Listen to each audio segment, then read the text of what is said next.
working that precise day. So my father opened double doors, stepped on the platform, and it was really dark. And he looked, and out of the distance, he saw a small shimmering light. And he was surprised. And he was surprised, and he was terrified at the same time, because he knew what it was. The legend said that close to midnight, that shimmering light is the light of the soul of the condemned souls that long time ago buried their money, and they are attached to their money in earth. And until they release their money and they give it to some poor soul in earth, they will not be allowed to rest in peace. But the person in earth needs to know the precise words. And my father knew them.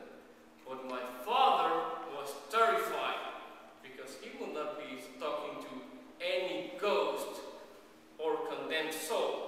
So his heart was pounding inside his chest, and he was so scared. But he mustered whatever courage he had, and he took a few steps down, and he uttered the words,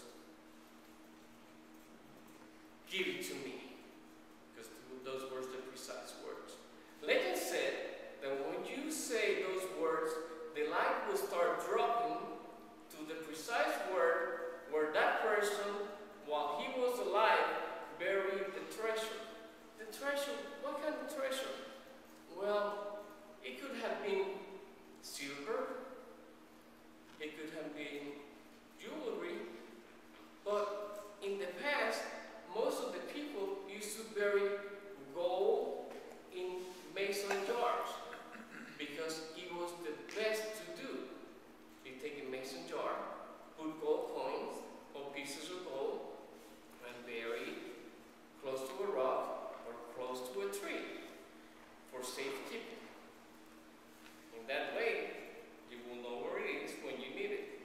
But if the person dies before he's able to give that money to somebody else, he will be eternally attached to that money and will not be able to rest. My father was shaking because the light was not dropping, so he took another step. "Give it to me," and the light was not dropping.